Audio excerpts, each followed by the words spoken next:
Hello and welcome to the show. I'm host Rondi Lambeth. Today I want to talk about building business credit. Now, 85% of all businesses in the United States don't establish business credit. In fact, they use their personal credit. What's interesting about that is it's approximately 85% of all businesses will fail in the first 5 years. And what's the number one reason for failure? They simply run out of money. The 15 to 20% that don't fail in that first 5 years, approximately 90% of those will fail in the second 5 years. And I think it's better to actually fail in the first 5 years, but some people have a little bit more money saved up. Some people have a little bit more reserves. And when you fail after 10 years or so, that's a lot more painful. So I think it's better in they're luckier to fail in the first 5 years than in the second half of that. But I think that stat actually is not a coincidence that 85% of businesses, 80 to 85% of businesses fail in the first 5 years due to lack of money. But I think they actually just run out of money for their business because they're not using their business credit. So I want to go over today the 5 things that you have to do in order to establish your business credit so you don't fail. And these are the 5 fundamental things that you have to do. And if you don't do these 5 things, it is going to be next to impossible for you to build and establish business credit. Now, what is business credit? Well, business credit is using your EIN number to get loans, credit cards, lines of credit, versus using your personal Social Security number. Now, most people understand personal credit and how to establish personal credit. They simply open a credit card or they get a student loan as a teenager. Maybe their parents or their grandparents put them on a credit card when they were younger as an authorized user, and voila, you have personal credit. Business credit doesn't work that way. Business credit, you have to specifically go out and build it. And you have to do it in a particular order. Now, 50% of all business credit cards, loans, and lines of credit are immediately denied or declined due to suspected fraud.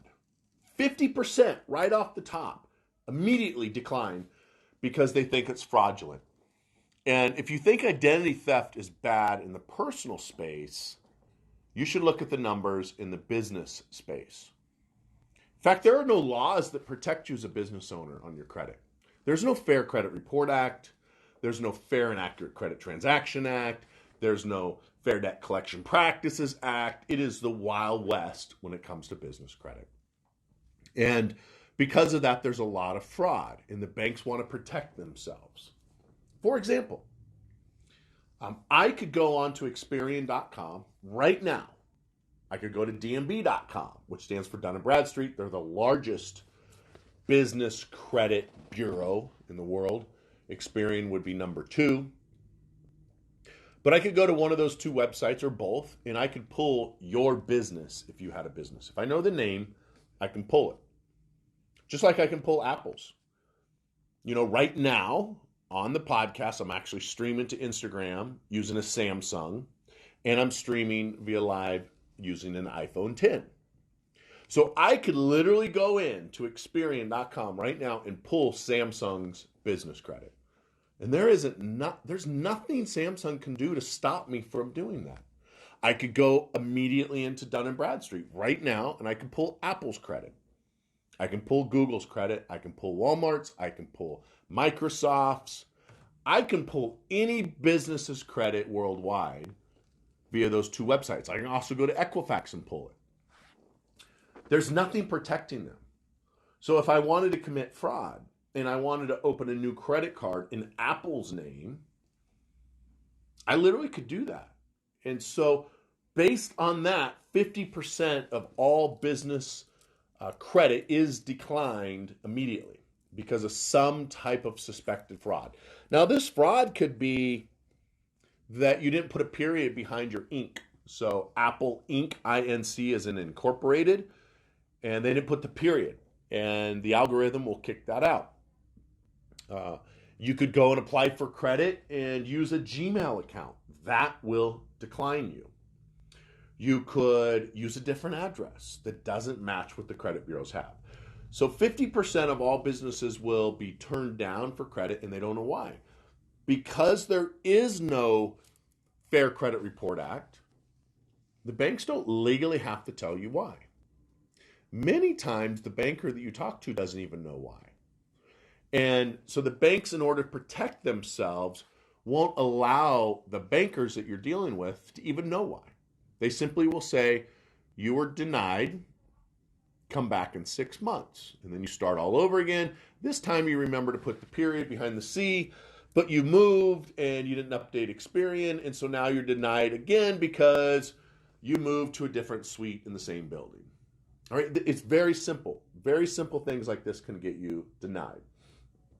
So I want to go over the 5 things that you have to do in order to build business credit, and then I'm going to give you some options on how you can actually build business credit using my program or my system if you decide that you want some help with it, because it doesn't just build it on its own. Like I said in the beginning, there's a specific order that you have to follow. If you skip any of those steps, you will get denied when you go to apply for business credit. Unlike my friend Josh, I know on iTunes you can't see this because it is a podcast, but I'm drinking a Blue Raz Bang energy drink, and I do have a friend, Josh, that's one of their ambassadors, and if you watch him or follow him on Instagram or YouTube, you see him drinking Bang through his funny videos. But anyway, I digress. So let's get into 5 things that you have to do in order to build business credit. Number 1, you need to have a name that is, if you already have the name, there's not a whole lot you can do about it. You already got it, you got it. You're stuck with it. You can establish a new business credit profile if you want. But generally speaking, if you haven't already established a name, you really want to be diligent and careful with naming your business. And what I mean by that is you want to think of that business as your baby. You don't just, I guess some people just come up with names for the kids like Jennifer, Michelle, Dawn, Richard, Tom. You know, maybe there's some thought to that, maybe there's not. I know with my kids, we put some thought into it, and we got Chastney, Toya, and Indiana as my son. So we put some thought into those names. And I wanted a name for my kids that they could have the same advantage that I have with my name as Rondi, that I don't have to tell people my last name. You can go to Google and type in Rondi, and you can find me pretty damn easy.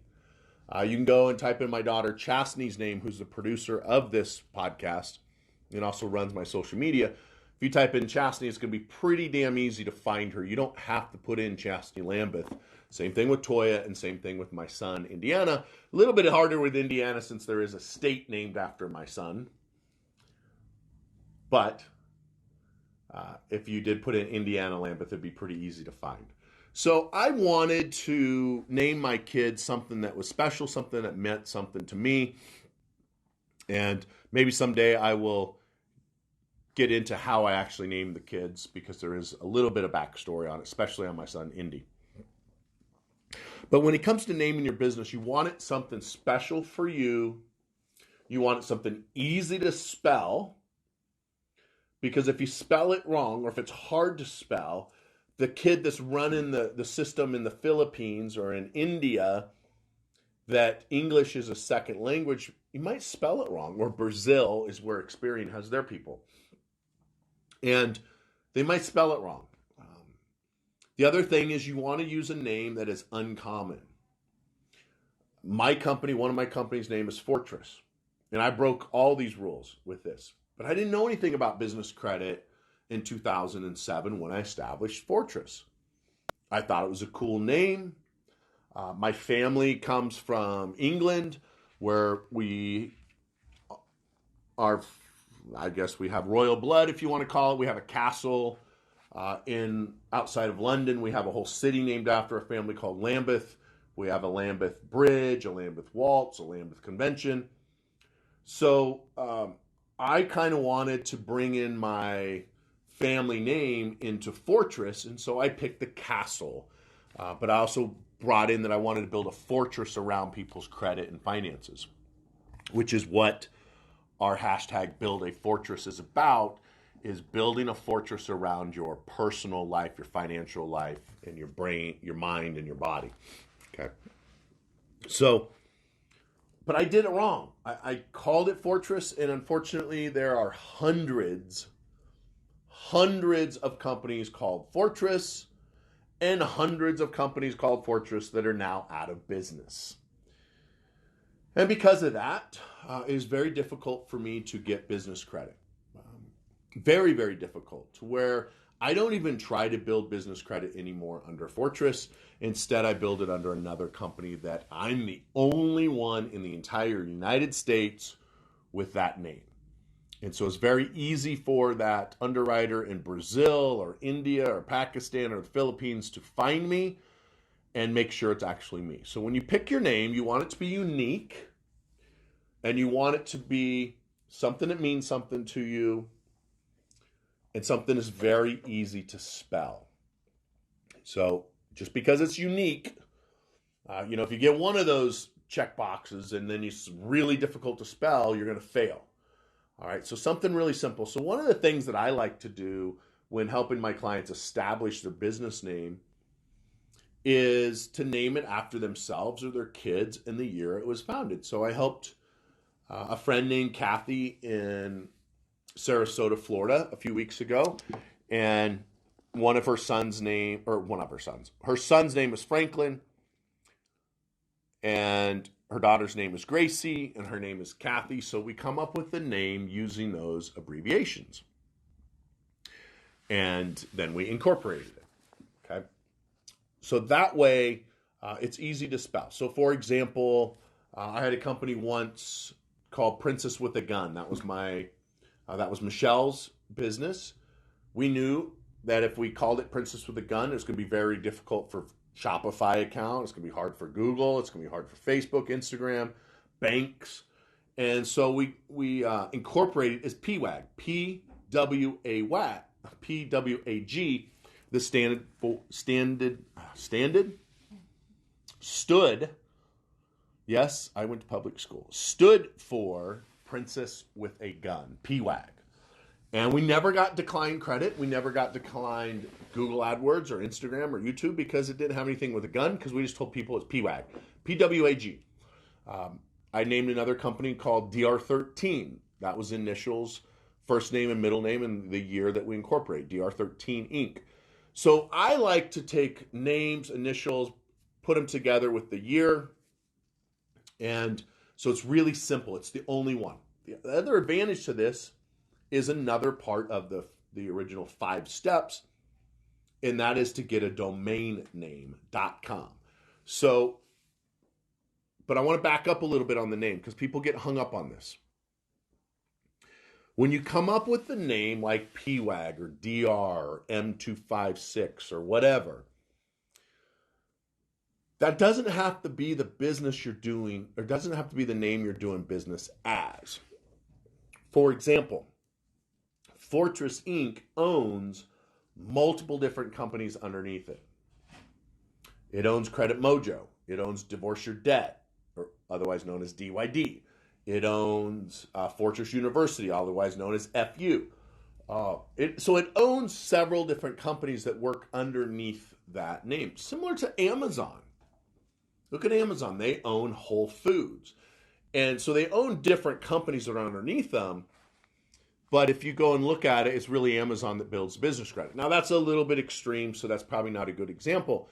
But the whole point to that is you can have your company called, like my daughter's could be, for Chastity Lambeth, it could be CL19 Inc. Chastity Lambeth formed in 2019 Inc. So CL19 Inc. She can buy CL19.com. She can have emails at CL19.com. It's easy to understand, it's easy to find, and it's the only one in the world. All right, so that's really important. But then underneath that, she can have any other name. So doing business as. So for example, Chastney can have CL19, and she can run her business as Chastney Lambeth Media. So I write the check to Chastney Lambeth Media. She takes it to the bank. She deposits it into the bank in CL19 Inc. And the bank doesn't care because they know that she's doing business as Chastney Lambeth Media, but her company and tax return is CL19 Incorporated. And this is literally, we're just talking about business credit today, right? If you already have a business established and you got a crazy name, you may or may not want to establish business credit for that. You might just want to set up a new LLC or corporation. And I actually teach this in my live business credit seminars that I do here in Las Vegas every 90 days. And that is how to have 5 different companies at all times. You don't want to just have one company.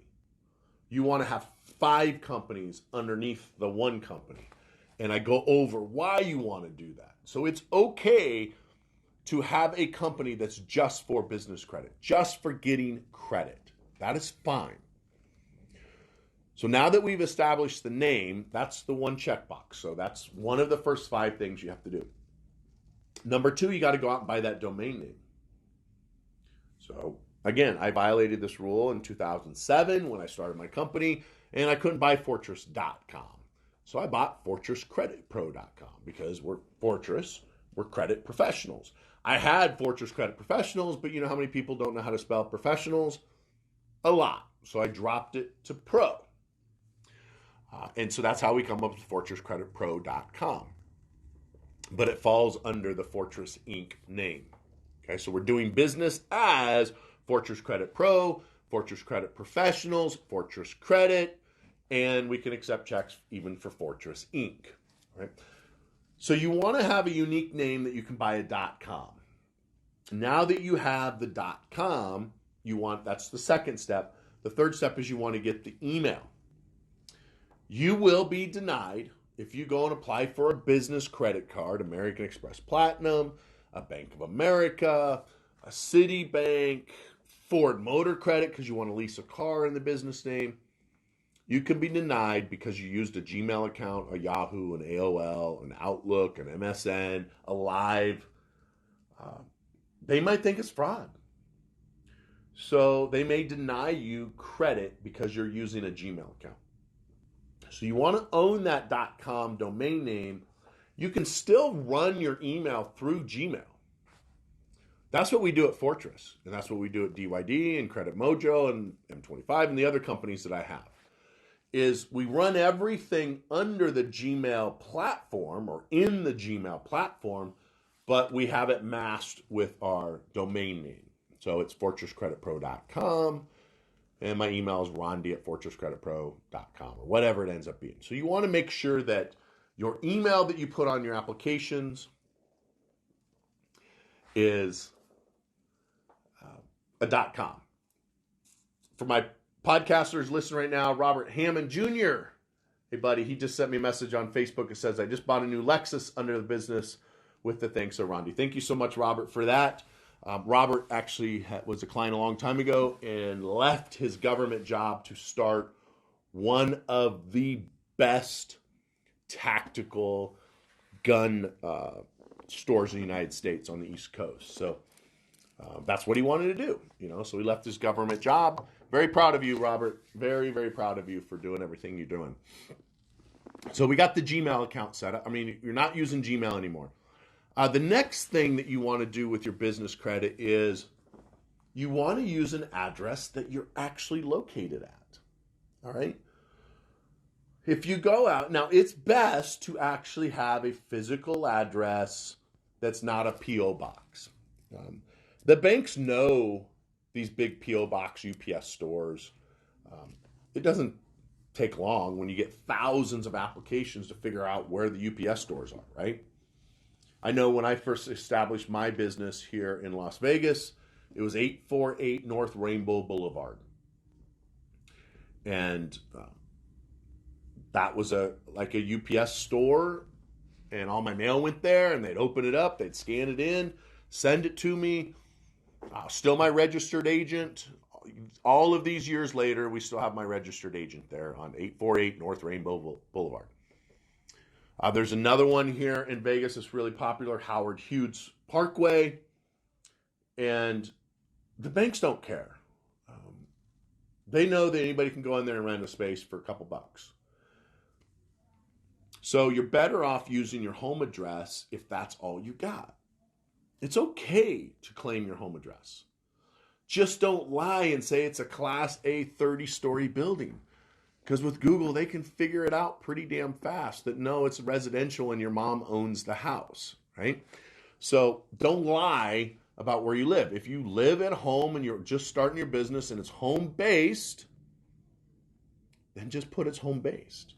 There are companies that do millions of dollars a year out of their home base. I have friends. I have a friend right now that just hit the $2 billion mark on Amazon. $2 billion. She has sold $2 billion worth of products on Amazon, and she's still using a home address. So there's nothing wrong with using a home address. Look at my friend Ed Milet. Ed Milet is one of the most successful men under 50 in America, and he doesn't have an office. He uses his house in Malibu and his house in Coeur d'Alene. I guess his real office is his $60 million jet that he's always in. That's okay to use your home address. Now, if you have a business address, then use it. But don't lie about it. Don't say it's something that it's not, because they're going to figure it out. And you'll know what I'm talking about when you fill out the application. It'll ask you what type of building it is. Is it multi-story, single story, so on and so forth, warehouse, retail? Don't lie about it. They're going to figure it out. All right, I think that's 3 items. Number 4 would be a 1-800 number. You need a 1-800 number, period. You'll read studies about marketing that people want to deal with you local, and yes, there's some truth to that. But we're not talking about marketing today. We're talking about building business credit and establishing it. So you want to have a 1-800 number, even if it just forwards to a local number. Okay, so you need to have a 1-800 number. The 5th thing that you need to have on there is your number needs to be listed with 411.com. And this, I think, if the other 4 didn't get you, this one's going to get you, because you have to go out and purposely do this. It doesn't just happen.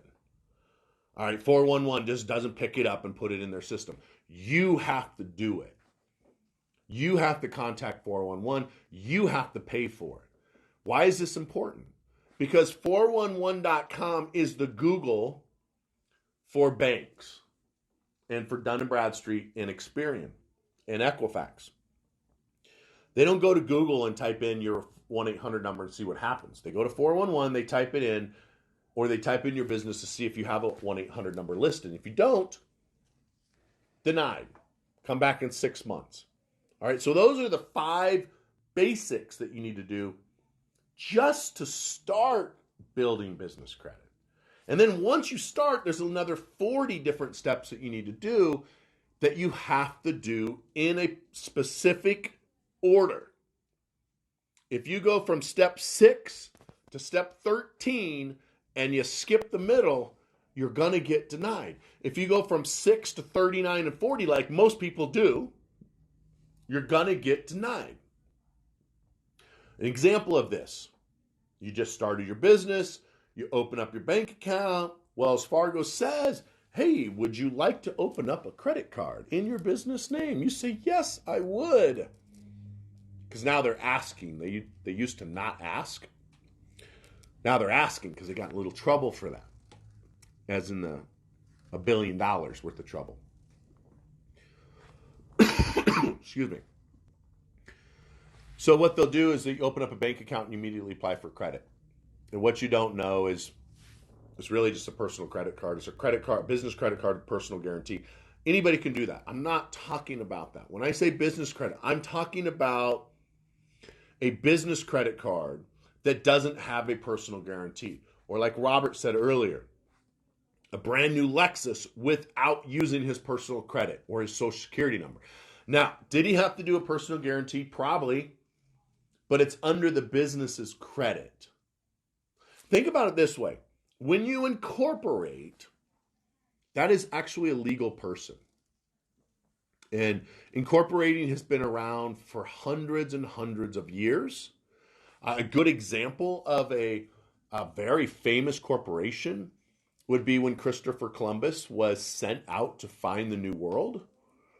And that was set up in a corporation so that way if everybody died, their families could not go and sue the investors that were going to make all the money from the gold that they found in the New World. And so corporations have been around for a long time.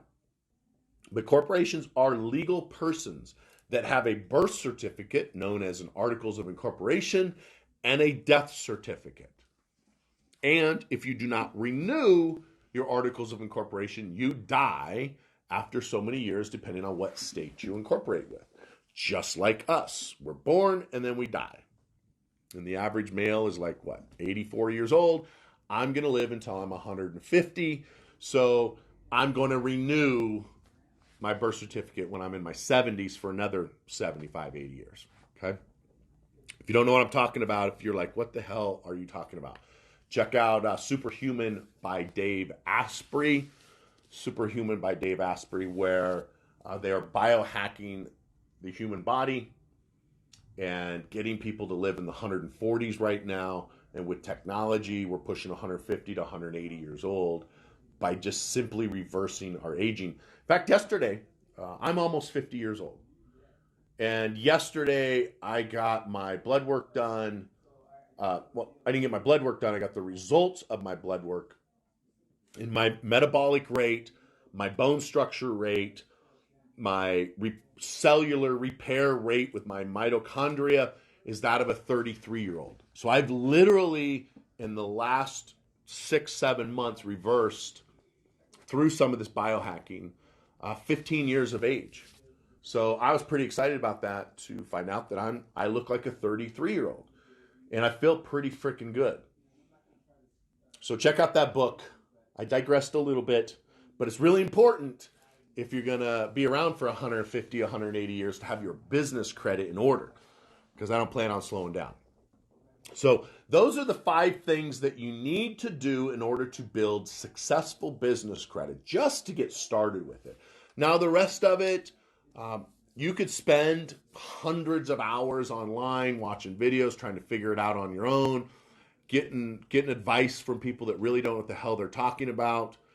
Or you can simply go to my website. It'll be in the show notes. I have a business credit program from A to Z, step by step, move by move, exactly what to do, when to do. It's really simple. You log in, you watch a 2-minute video, you hit, once it's done playing, you go open up a new window, you do what it tells you to do. You do it, you go back to our portal, you watch the next 2-minute video, go to the other window and do it. So that's all you do to build business credit with us. And we have a whole support team that will help you along with that. The price of that right now, I think, is roughly $2,500. I am adding to it as of January 1st of 2020. It will be $5,000. If you're listening to this podcast and it's already past January 1st, well, it's $5,000. I am doing a live event every 90 days. The first one's going to be in March in Las Vegas. That's going to be about a $2,500 add-on. If you get it now, before January 1st, it's $2,500 today. It'll be $5,000 in January plus $2,500 extra for the live. If you get it today, you can always just add the $2,500 live on. So you get the live and the course for $5,000. And then I'm recording 6 new hours of content that is just going to supercharge that program and show you how we get funding, massive amounts of funding. We're getting For one of my clients right now, we're getting him $25 million to $50 million of funding. $25 to $50 million worth of funding, and that's part of the advanced courses that we're doing. So if you have a need for business credit or funding and you want to learn how to do it, go to the show notes. If you don't have a business, then that's not what I'd recommend that you spend your money on. It's business credit is not this magic pill like some of the guys on Instagram and YouTube make it out to be. I'm not going to say who they are, but they hang out with that guy that wears his glasses crooked and talks about his cars in his garage. You can figure out who that is. And they basically teach you how to commit fraud and build business credit with businesses that don't really exist. That's not what I'm doing. We're teaching you how to build actual business credit for your business. Now, I do have a course that teaches you how to build a business that you can add the business credit to. The reason you want to build a business is to eliminate or reduce your taxes, because your taxes are your largest expense in life. And you want to reduce that. Just got a question on Facebook. It says, if we bought your course already, is there a discount?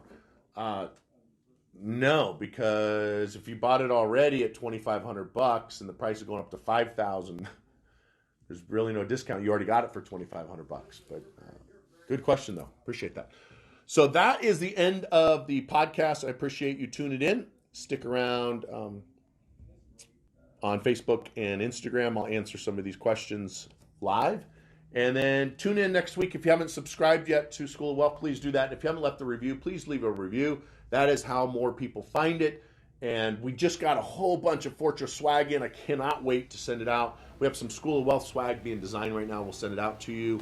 We'll be giving away some hats, some t-shirts, long sleeve shirts, and some really freaking cool water bottles and lanyards for Fortress University, which is one of my big brands that we're moving everything under, is Fortress University. Because you go to school here at School of Wealth, and then to get better, wiser, and richer, you go to university, Fortress University. So appreciate you. Spread the word. See you later.